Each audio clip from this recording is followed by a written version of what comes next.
وہ روایت کی گئی ہیں جن میں حضرت سیدنا صدیق اکبر رضی اللہ تعالی عنہ، حضرت سیدنا مولا علی رضی اللہ تعالی عنہ، حضرت سیدہ عائشہ صدیقہ رضی اللہ تعالی عنہ، حضرت معاذ بن جبل، حضرت ابو ہریرہ، حضرت عوف بن مالک، حضرت ابو موسیٰ اشعری، حضرت عبداللہ بن عمر بن عاص، حضرت ابو صالبہ الخشنی، حضرت عثمان بن ابی العاص۔ تو ان سارے صحابہ کرام علیہم رضوان سے شعبان المعظم کی 15ویں رات کے بارے میں احادیث موجود ہیں، اور بالخصوص حضرت سیدہ عائشہ صدیقہ رضی اللہ تعالی عنہا آپ سے جو روایت موجود ہے، آپ یہ بیان فرماتی ہیں کہ حضور سید عالم نور مجسم شفیع معظم صلی اللہ تعالی علیہ وسلم نے ارشاد فرمایا، اذا كانت لیلۃ النصف من شعبان یغفر اللہ من الذنوب اکثر من عدد شعر غنم کلب، کہ سرکار ارشاد فرماتے ہیں کہ جب شعبان المعظم کی 15ویں رات آتی ہے تو رب ذوالجلال قبیلہ بنو کلب کی بکریوں کے بالوں سے بھی زیادہ تعداد میں لوگوں کے گناہوں کی بخشش فرماتا ہے۔ اس حدیث کو ایک محدث نے نہیں ذکر کیا، بلکہ اس حدیث کے تقریباً 10 طرق موجود ہیں کہ الگ الگ سند کے ساتھ یہ روایت 10 طرق سے کتب احادیث میں موجود ہے۔ بالخصوص حضرت امام احمد بن حنبل نے اس کو اپنی مسند میں ذکر کیا، اور بالخصوص حضرت علی المرتضیٰ شیر خدا رضی اللہ تعالی عنہ بیان فرماتے ہیں، یعجبنی ان یفرغ الرجل نفسہ فی 4 لیال، لیلۃ الفطر ولیلۃ الاضحی ولیلۃ النصف من شعبان واول لیلۃ من رجب۔ فرماتے ہیں کہ مجھے یہ بات پسند ہے کہ ان 4 راتوں میں آدمی خود کو تمام دنیاوی مصروفیات سے اپنے آپ کو الگ کر کے عبادت الہی میں مصروف رکھے۔ وہ 4 راتیں یہ ہیں، آپ فرماتے ہیں کہ لیلۃ الفطر، عید الفطر کی رات، اور فرماتے ہیں ولیلۃ الاضحیٰ، عید الاضحیٰ کی رات، اور آگے فرماتے ہیں ولیلۃ النصف من شعبان، کہ شعبان کی 15ویں رات ہے، اور اسی طرح وَأَوَّلُ لَيْلَةٍ مِّن رَجَبٍ، رجب کی پہلی رات ہے۔ تو اس میں حضرت مولا علی رضی اللہ تعالی عنہ آپ کا بھی یہ فرمان موجود ہے کہ نصف شعبان کو عبادت میں گزارنا یہ حضرت مولا علی رضی اللہ تعالی عنہ کا طریقہ کار ہے۔ اور بالخصوص حضرت امام حسن مجتبی رضی اللہ تعالی عنہ، حضرت طاؤس یمانی فرماتے ہیں کہ میں نے آپ سے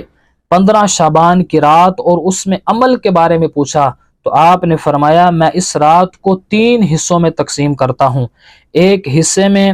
اسے اپنے نانا جان پر درود شریف پڑھتا ہوں، اللہ تعالیٰ کے اس حکم کی تعمیل کرتے ہوئے کہ یا ایھا الذین آمنوا صلوا علیہ وسلموا تسلیما، اے ایمان والو تم بھی ان پر درود بھیجا کرو اور خوب سلام بھیجا کرو۔ اور اسی طرح دوسرے حصے میں آپ فرماتے ہیں کہ میں اللہ سے استغفار کرتا ہوں کہ وما کان اللہ معذبہم وہم یستغفرون، اور فرماتے ہیں کہ تیسرے حصے میں میں رب کی بارگاہ میں سجدہ کرتا ہوں، نماز پڑھتا ہوں، اس فرمان پر عمل کرتے ہوئے کہ وسجد وقترب۔ سیدنا امام حسن رضی اللہ تعالی عنہ کا فرمان موجود ہے۔ حضرت طاؤس یمانی کہتے ہیں کہ میں نے عرض کی کہ جو شخص یہ عمل کرے اس کے لیے اجر کتنا ہے؟ تو آپ نے فرمایا میں نے حضرت علی رضی اللہ تعالیٰ عنہ سے سنا،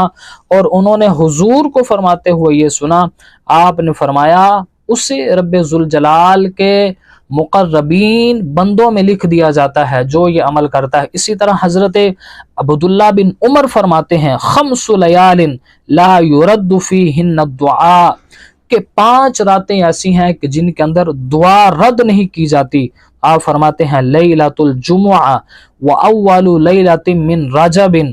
اور پہلی رات اس میں جمعہ کی ہے اور دوسری رجب کی پہلی رات، اور فرماتے ہیں تیسرے نمبر پر ولیلۃ النصف من شعبان، شعبان کی 15ویں رات ہے، اور اسی طرح ولیلۃ العید ولیلۃ النحر، عید الفطر اور عید الاضحیٰ کی رات۔ تو حضرت عبداللہ بن عمر رضی اللہ تعالیٰ عنہ کے فرمان سے بھی یہ بات ثابت ہے کہ یہ رات نہایت ہی فضیلت والی رات ہے۔ اسی طرح حضرت عبداللہ بن عباس سے بھی یہ روایت موجود ہے۔ حضرت عبداللہ بن عباس رضی اللہ تعالی عنہ آپ یہ فرماتے ہیں کہ رب ذوالجلال سال میں ایک مرتبہ کعبہ شریف پر خصوصی نگاہ کرم فرماتا ہے، اور یہ 15ویں شعبان کو ہوتا ہے۔ اس روایت کو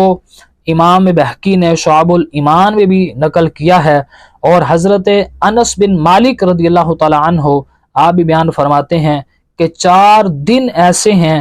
کہ ان کی راتیں فضیلت میں ان کے دنوں کی طرح ہیں، اور ان کے دن فضیلت میں ان کی راتوں کی طرح ہیں۔ ان میں آپ نے شعبان المعظم کا بھی ذکر کیا ہے، اور اسی طرح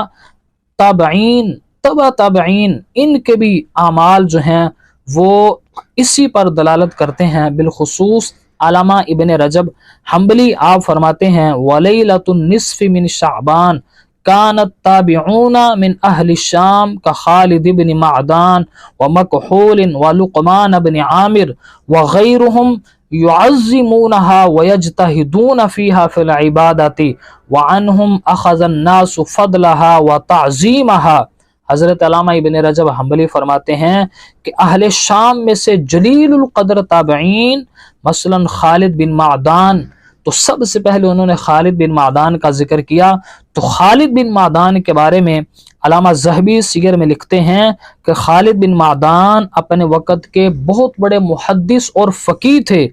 اور تقریباً 70 صحابہ کرام کی انہوں نے زیارت کی ہے، اور دن بھر میں 70,000 تسبیحات پڑھا کرتے تھے۔ تو اتنے بڑے تابعی کا یہ فرمان موجود ہے کہ وہ شعبان کی 15ویں رات کی بڑی تعظیم کرتے تھے، اور اس شب میں بہت زیادہ عبادت کیا کرتے تھے۔ اور اسی طرح فرماتے ہیں حضرت مکحول، وہ بھی بہت بڑے تابعی تھے، حافظ الحدیث تھے، فقیہ تھے، مجتہد تھے۔ ان کے بارے میں سیر اعلام نبلاء میں بھی موجود ہے کہ وہ وقت کے بہت بڑے ولی تھے، حافظ الحدیث تھے، اور انہوں نے حضرت انس بن مالک اور واصلہ بن اسقا، حضرت ابو امامہ عبد الرحمن بن غنم، ان جیسے بڑے بڑے صحابہ کی زیارت کی ہوئی تھی۔ اور تابعین میں حضرت عمر بن عبد العزیز رضی اللہ تعالی عنہ، انہوں نے بھی نصف شعبان المعظم کی فضائل کو بیان فرمایا ہے۔ حضرت عثمان بن محمد بن المغیرہ بن اخنس،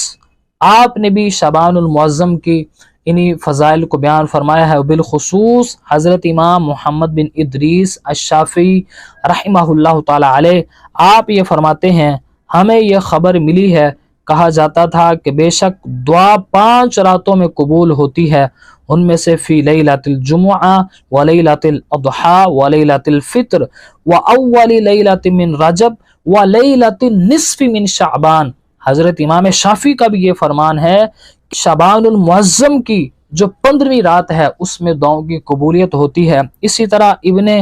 قردوس، یہ بھی بہت بڑے وقت کے امام ہیں، انہوں نے بھی اسی بات کو نقل کیا ہے، یہ متعدد کتب کے اندر موجود ہے۔ اور بالخصوص الشیخ محی الدین عبد القادر الجیلانی، حضرت سرکار غوث اعظم رضی اللہ تعالی عنہ نے بھی اپنی کتاب غنیۃ الطالبین میں شب برات کا ایک پورا باب ذکر کیا، اور اس کے اندر آپ یہ فرماتے ہیں کہ جس طرح مسلمانوں کے لیے زمین میں 2 عیدیں ہیں، اسی طرح فرشتوں کی آسمانوں میں 2 عیدیں ہیں۔ فرشتوں کی 2 عیدیں شب برات اور شب قدر ہیں، اور مومنین کی عیدیں عید الفطر اور عید الاضحیٰ ہیں۔ فرشتوں کی عیدیں رات کو اس لیے ہیں کہ وہ سوتے نہیں، اور مومنوں کی عیدیں دن کو اس لیے ہیں کہ وہ رات کو سوتے ہیں۔ اسی طرح دیگر محدثین اور وقت کے بڑے بڑے علماء نے ان روایات کو بیان کیا ہے، اور شعبان المعظم کی اس 15ویں رات کے فضائل کو انہوں نے بیان کیا ہے۔ اور اللہ کے فضل سے آج بھی امت کی اکثریت جو ہے انہی فقہا، محدثین، صحابہ کرام علیہم رضوان کے اقوال کو مانتے ہوئے آج انہی کے طریقے پر چل کر اپنے رب ذوالجلال کی بارگاہ میں اپنی جبین ناز جھکاتے ہیں، اور اپنے گناہوں کی معافی طلب کرتے ہیں، اور رب ذوالجلال کی بارگاہ میں عبادات کرتے ہیں، شب بیداری سے گزارتے ہیں، ذکر و دعا اور دیگر عبادات کر کے رب ذوالجلال کو راضی کرتے ہیں۔ دعا ہے کہ رب ذوالجلال ہمیں بھی اپنی بارگاہ میں جبین ناز جھکانے کی توفیق عطا فرمائے۔ اللہ کریم ہم سب کا حامی و ناصر ہو۔